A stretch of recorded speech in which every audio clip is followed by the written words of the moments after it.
Bonjour et bienvenue pour un nouvel épisode de La boulimie, ça suffit. Cet épisode s'intitule Qu'est-ce qui motive nos choix alimentaires de nos jours? Selon une étude, on recense, en plus de la faim, 14 autres raisons de manger.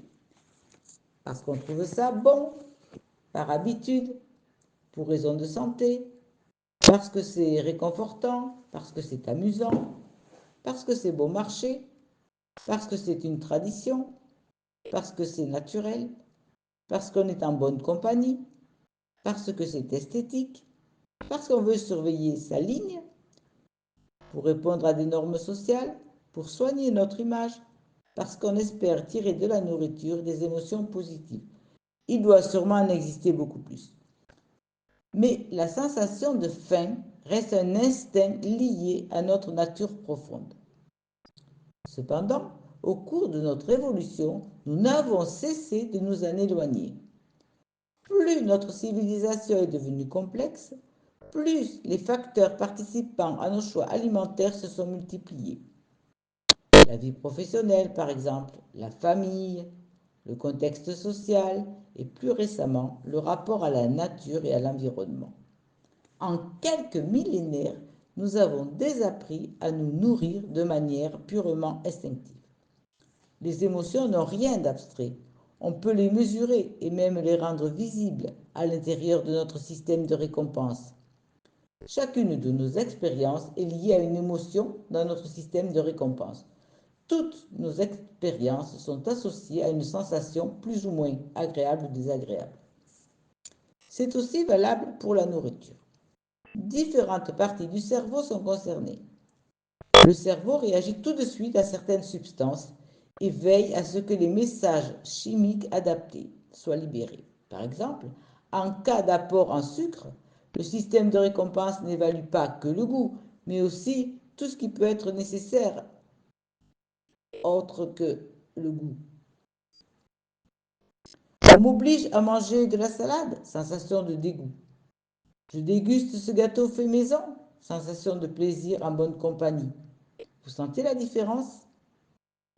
En conséquence, nous aimons particulièrement certaines choses en fonction de nos émotions. Les pommes de terre sautées de mamie, les savoureux éclairs au chocolat de tel pâtissier.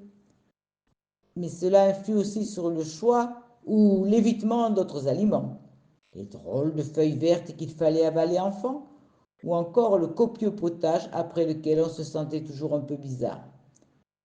D'autres plats restent une hantise toute notre vie parce qu'on les associe à des souvenirs précis. À l'inverse, la nourriture peut être liée à des expériences positives et même devenir un réconfort. Et étonnamment, il s'agit le plus souvent de mets sucrés. Manger influe sur nos émotions et nos émotions influent sur notre alimentation. Arrivés à l'âge adulte, nous ne mangeons quasiment plus de manière instinctive. Nos émotions sont aux commandes et une émotion positive nous pousse à consommer des aliments, qu'ils soient sains ou pas. Lors de nos fringales, ce sont nos émotions qui décident de ce que nous mangeons. Et c'est en fonction de cela que les grands groupes agroalimentaires ne laissent rien au hasard. Dans les années 1930, les premiers supermarchés ouvrent leurs portes aux États-Unis. Aujourd'hui, l'offre a quadruplé. Chaque année, 20 000 nouveaux produits débarquent sur le marché. Leur but est d'identifier comment nous rendre heureux par le biais de la nourriture. À quel moment le consommateur se dit « j'en veux plus, il m'en faut plus, plus, plus ». Les entreprises cherchent à savoir comment une saveur sera perçue. Plus de 2000 arômes sont autorisés dans l'Union européenne et il y en a pour tous les goûts. Les groupes agroalimentaires dépensent sans compter dans leurs centres de recherche. Ce ne sont pas donc seulement les aliments, mais aussi leur analyse sensorielle.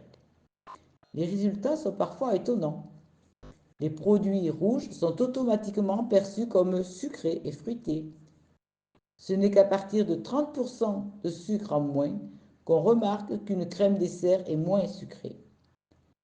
C'est dans une tasse orange que le chocolat chaud a le meilleur goût. Le café semble meilleur s'il est issu d'une machine qui semble coûter cher. Les saucisses seront jugées plus savoureuses si elles croustillent. Il n'y a pas que ce que l'on mange qui peut être influencé, mais également les quantités. Lorsqu'on consomme des aliments naturels, on ressent très vite physiquement qu'on en a assez. Mais avec les produits transformés industriellement, on perd plus facilement le contrôle. Ce n'est pas une découverte. Vous l'avez sûrement vous aussi remarqué.